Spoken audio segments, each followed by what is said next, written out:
एक सवाल पूछता हूँ तुमसे। अगर मैं तुमसे बोलूँ कि 6 महीने अगर तुम दुनिया से थोड़ा अलग हो जाओ तो तुम्हारी पूरी लाइफ का डायरेक्शन बदल सकता है। कैरियर, कॉन्फिडेंस, मनी, रेस्पेक्ट, सब कुछ। लेकिन प्रॉब्लम ये है कि लोग आइसोलेशन का मतलब गलत समझ लेते हैं। उनको लगता है आइसोलेशन का मतलब है रूम में बंद हो जाना, लोगों से बात ना करना या डिप्रेशन वाली लाइफ जीना।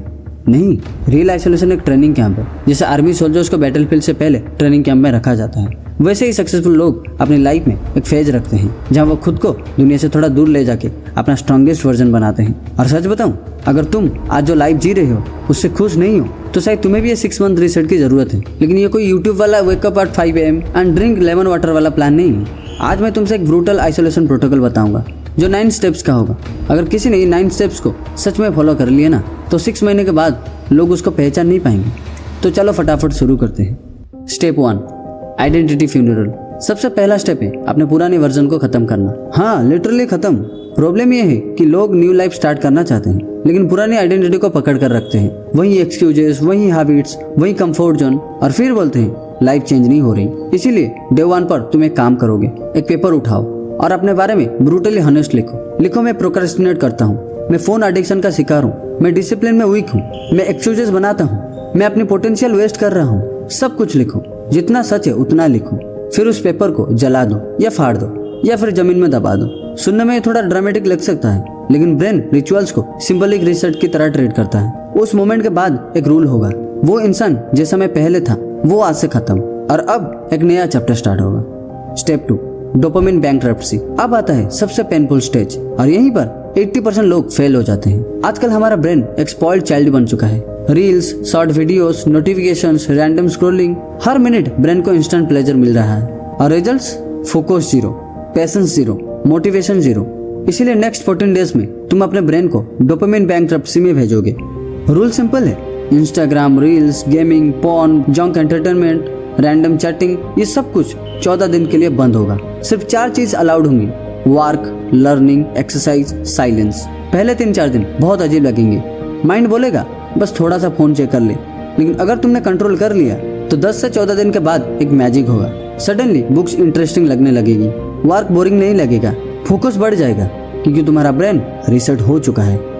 Step 3, monastic time structure. अब थर्ड स्टेप है डिसिप्लिन को ऑटोमेटिक बनाना और ये सीक्रेट मॉन्क्स और इलाइट एथलीट्स यूज करते हैं। मोस्ट पीपल फेल क्यों होते हैं? क्योंकि उनको हर दिन डिसाइड करना पड़ता है आज क्या करना है, और जब ब्रेन को बार बार डिसीजन लेना पड़ता है तो एनर्जी खत्म हो जाती है। इसीलिए तुम एक फिक्स्ड डेली स्ट्रक्चर बनाओगे जैसे एक मॉन्क की लाइफ होती है। एग्जाम्पल, सुबह 5 से 9 बजे डीप वर्क या स्टडी, 10 से दोपहर 2 तक स्किल बिल्डिंग या क्रिएशन, 3 से शाम 6 तक एक्सरसाइज या फिजिकल ट्रेनिंग, और 7 से 9 तक रीडिंग और रिफ्लेक्शन, और रात 9:30 बजे प्रॉपर स्लीप। अब ध्यान से सुनो, 6 महीने तक इसी स्ट्रक्चर को रिपीट करना है, सेम रूटीन, सेम डिसिप्लिन। क्योंकि जब लाइफ प्रेडिक्टेबल हो जाती है तब डिसिप्लिन एफर्ट नहीं लगता, वो हैबिट बन जाता है। और वही मोमेंट होता है जब एक एवरेज इंसान स्लोली एक डेंजरस परफॉर्मर बन जाता है। Step 4, solitude conversations, the second brain. अगर तुम हिस्ट्री देखो ना तो बहुत सारे ग्रेट थिंकर्स एक अजीब हैबिट्स फॉलो करते थे। वो खुद से बात करते थे। ये सुनने में थोड़ा स्ट्रेंज लगता है लेकिन एक्चुअली एक पावरफुल साइकोलॉजिकल टेक्निक है। हर रात सोने से पहले तुम 10 से 15 मिनट अपने साथ बैठोगे। No phone, no music, no distraction, सिर्फ तुम और तुम्हारे थॉट्स।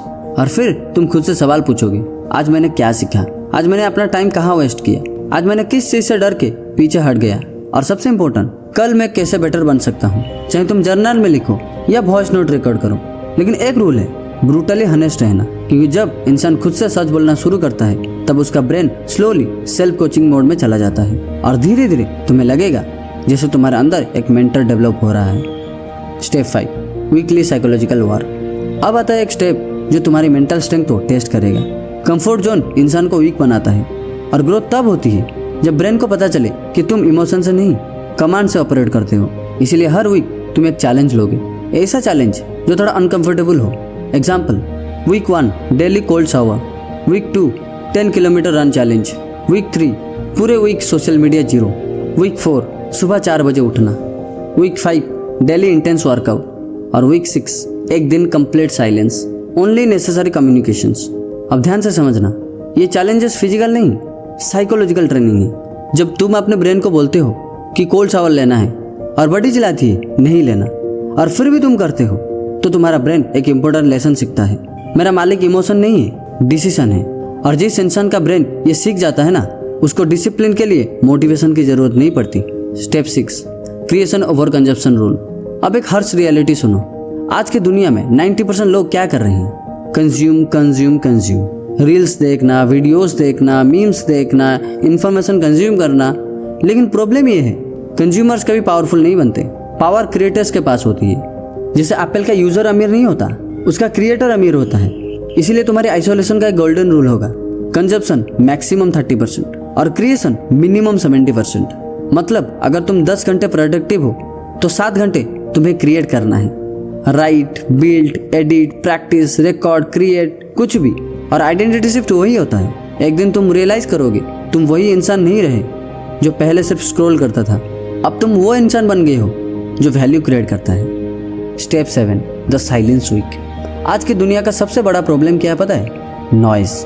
लोग बोल रहे हैं, नोटिफिकेशंस आ रही है, वीडियोस चल रही है, ओपिनियंस आ रही है। हर सेकंड तुम्हारा ब्रेन इन्फॉर्मेशन से बम्बार्ड हो रहा है। इसीलिए एक पावरफुल एक्सपेरिमेंट करना है। 7 दिन तुम अननेसेसरी बात करना ऑलमोस्ट बंद कर दोगे। सिर्फ जरूरी कम्युनिकेशन, बाकी time work, thinking, writing, planning. पहले 1 से 2 दिन अजीब लगेंगे, तुम्हें लगेगा कुछ मिसिंग है। लेकिन डे 3 के बाद एक स्ट्रेंज चीज होती है, तुम्हारा brain suddenly deep thinking mode में चला जाता है। आइडियाज क्लियर होने लगती है, कंफ्यूजन कम होने लगता है और तुम्हें रियलाइज होता है कि लाइफ के बहुत सारे आंसर्स ऑलरेडी तुम्हारे अंदर थे, बस नॉइज ने उन्हें दबा रखा था।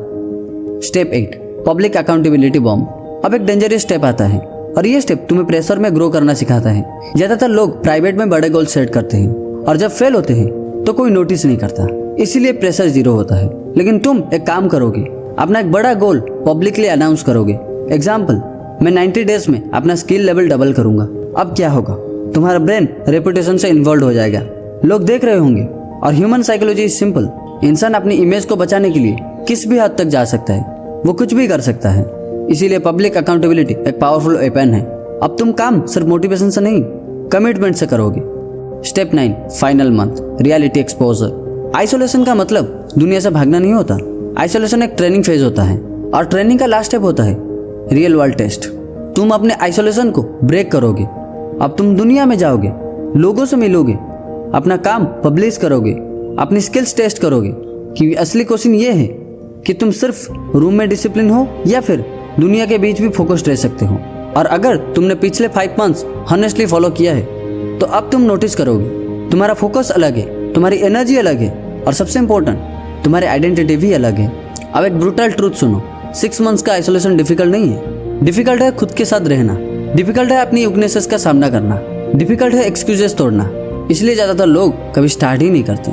लेकिन अगर कोई इंसान सच में 6 महीने के लिए डिसाइड कर ले कि वो अपने माइंड को डिसिप्लिन करेगा, अपनी हैबिट्स को रिसेट करेगा और अपनी आइडेंटिटी बिल्ड करेगा, और 6 महीने बाद दुनिया उससे पूछेगी तुम इतना कैसे बदल गए, और उस वक्त तुम्हें पता होगा कि मैजिक नहीं था, ये इंटेंशनल आइसोलेशन था। तो अब सवाल है, अगले 6 महीने तुम वैसे ही जीने वाले हो जैसे पिछले 6 महीने जी चुके हो, या फिर आज डिसाइड करोगे कि नेक्स्ट 6 मंथ तुम्हारी लाइफ का टर्निंग पॉइंट बनेगी। डिसीजन तुम्हारा है।